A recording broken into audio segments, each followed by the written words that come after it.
So what does that mean for the answer to the math equation to be 0?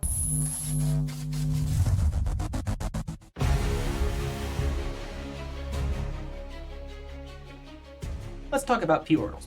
I previously did a video on s orbitals, defining what an orbital is. It kind of blows your mind. If you haven't watched it yet, I've got a link down below. If we consider a carbon atom has 6 protons, 6 neutrons in its nucleus.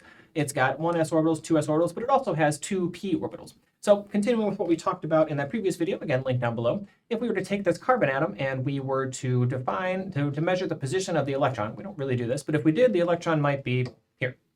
And we did it again, electrons here, and more, and we did all these data points. We figured out all these data points where all the electron was at any given time. We have no idea how fast it's going or what its momentum is, but this is roughly the shape that we define when we figure out the position of the electron for a carbon atom. Again, we could carve out a volume of space. We could define a volume of space where we can capture most of these electrons, and this is the p orbital. The p orbital, again, an orbital is an answer to a very complicated math equation.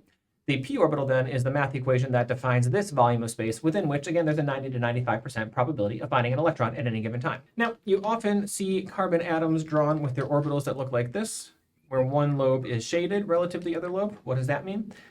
Well, we have to think about what orbitals are. Orbitals are just answers to math equations. So when we talk about this, we sometimes call one of these lobes the positive lobe and one of these lobes the negative lobe. Let's be very clear about what that means. This is not atomic charge. The positive and negative is not the atomic charge. It's not an ion. It's not magnetic pole. It's not magnetic moment. It's not positive and negative magnets. It's not an electrical charge. So what is it? So an orbital is an answer to a math equation. The positive and negative lobes is just the sign on the number of the answer to the math equation. Up here, the answer to the math equation is positive on the positive side of the number line. And down here, the answer is negative on the negative side of the number line. That's it.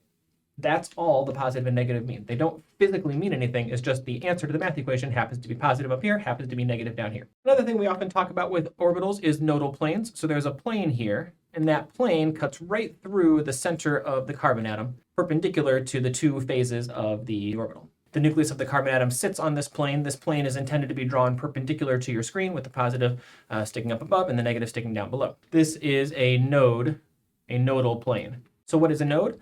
Again, when you think about what orbitals are the answers to math equations, and those math equations define the probability of finding an electron within a given volume of space. What is a node? A node is a place where the answer to the math equation is 0. So what does that mean for the answer to the math equation to be 0?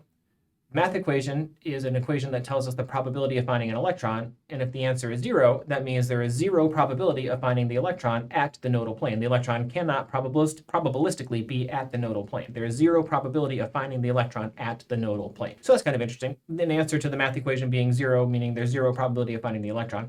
It gets even weirder than that.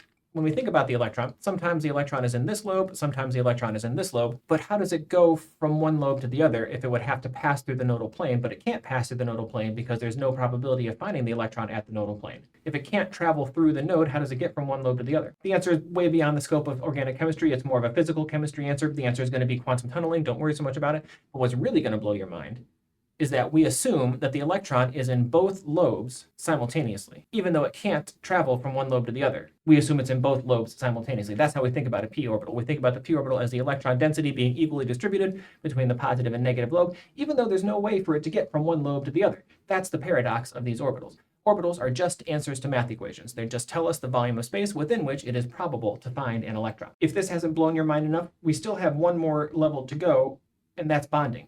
How do math equations bond? I'll link to that video below. I'm glad you're here with us for this training today.